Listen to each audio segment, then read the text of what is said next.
Gagawa naman tayo ngayon ng healthy version na pork luncheon meat at perfect din ito na pangbaon sa school ng inyong mga anak.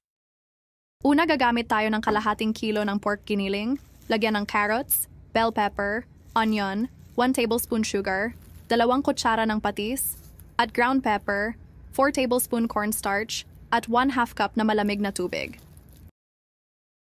Haluin lang natin to ng mabuti hanggang sa ganito na ang texture ng ating giniling.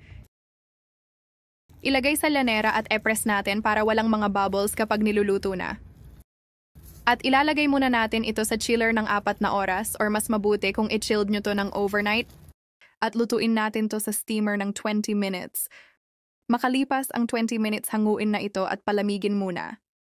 At islice lang natin to ng maninipis katulad nito at prituhin. At ganun lang kadali, meron na tayong masarap at healthy na homemade pork luncheon meat. At napakadali lang din gawin. At perfect din ito na pangbaon sa school ng inyong mga anak. At kung umabot ka man na manood sa part ng video na to, pwede ba malaman kung saang lugar ito nakarating? At maraming salamat po sa panunood.